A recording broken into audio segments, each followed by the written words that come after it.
if you want to be in the business of building a massive organization, is you got to make the decision that is the most important decision, which is you need to focus on leadership.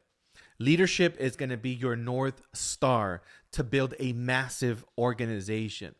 You can't necessarily just focus on bringing in bodies and that's it. You're just saying like, hey, I have a bunch of people and they're just going to, grow on their own. And, you can have a pie in the sky type of idea like that you're going to be able to attract people and just kind of leave them be.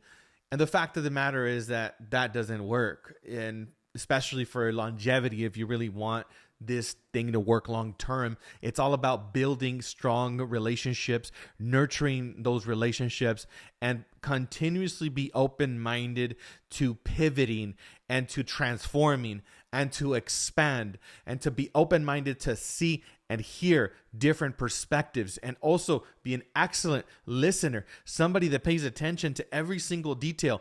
Well, somebody that has integrity, personal integrity, that says what they're going to do and they do what they say they're going to do, that honors their agreements, that has integrity. And the first person you need to lead effectively is yourself. You need to lead yourself. That's how you develop the confidence to be a leader, because you're now leading yourself confidently. You're going to feel empowered and inspired and confident, and you're going to be congruent with what you're wanting to do because you're living it by leading yourself effectively. If you can't lead yourself, there's no way you're going to be able to lead anyone else. So leading yourself looks like, okay, what time are you waking up? What does your morning routine look like? Fitness. That has to be incorporated into your life. If you want to be a leader and committed to being the greatest leader you possibly can be, fitness has to be at the core of what you do as well, because how you feel is also going to be what you reflect to your organization. So be somebody that is an inspiration that people can model and emulate. And this is the big thing too, right? In leadership and attraction and building a massive organization. Without your health, no amount of wealth matters. Health is wealth. So keep that in the forefront of everything else, and really get your North Star. In addition, obviously now knowing that your number one thing to build a massive organization is leadership, you also got to decide, what is your vision? What do you want to do? Why should people follow you? Why should they be wanting to be in your environment, in your circle, in your community? What is it that you're giving them? What is the gift that you're giving them? How are you expressing yourself and also attracting those individuals and saying like, this is how I'm going to change their life. This is how I'm going to change their life. What is your superpower, and how can you take your superpower and gift it to other people?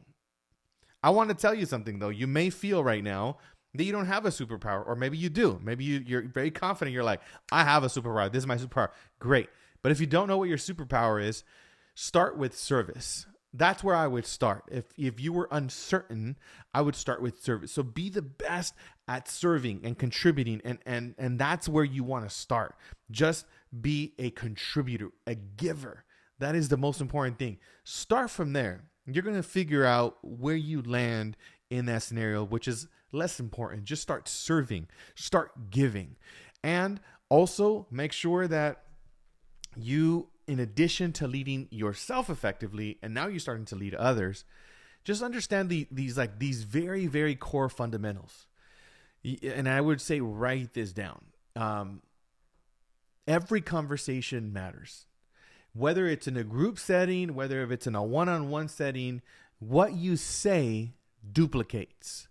What you say duplicates.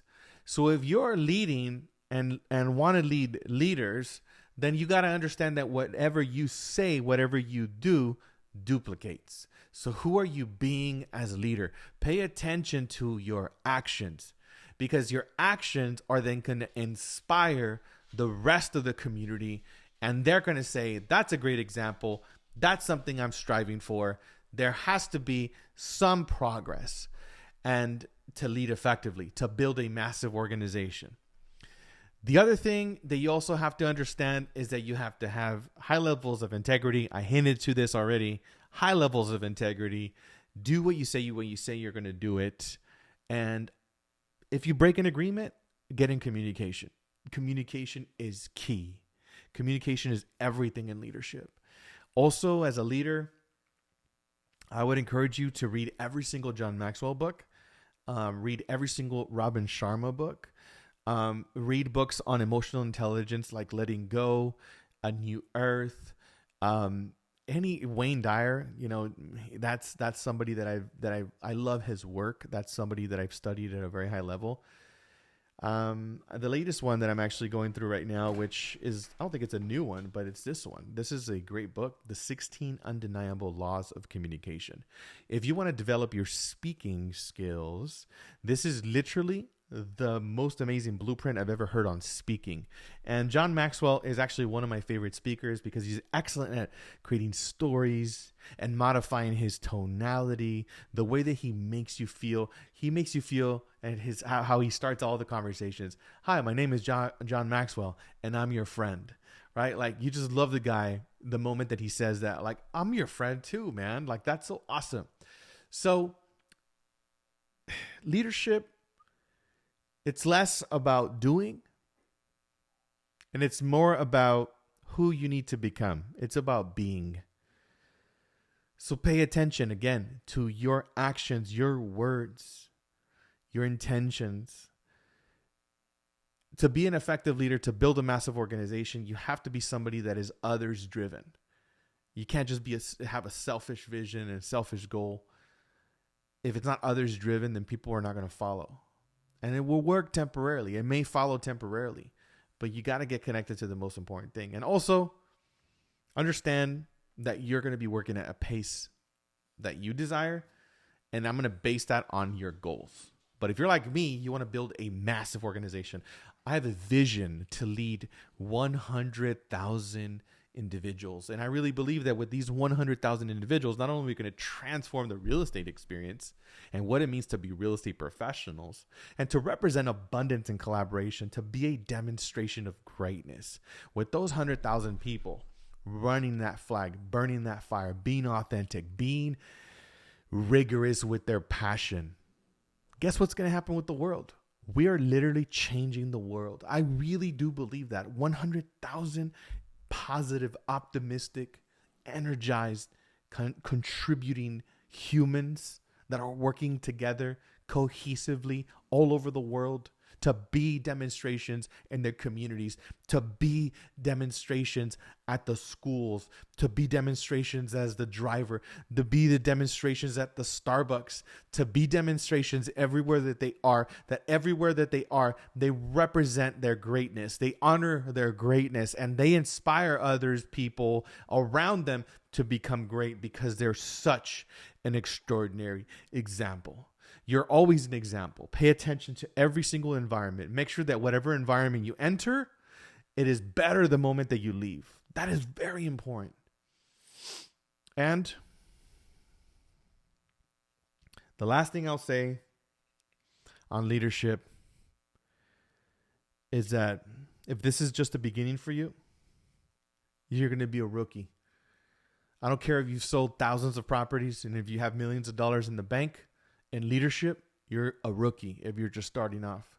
So you got to humble yourself and put your ego to the side and focus on serving and making a difference, adding value, impacting people, and understand that you're going to need to earn your stripes. Just like you were, you could have done all these things again financially with transactions. It's going to serve you, obviously, but you can't expect that to be why people respect you.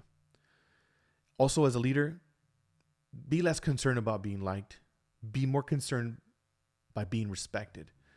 And you become respected by honoring your agreements, by doing what you say you're going to do. That's as simple as that. And that's how people will honor and respect you. They're like, wow, you're somebody that honors your word at a really high level. That inspires me. So elevate every space, every environment, commit to mastery, and let's grow.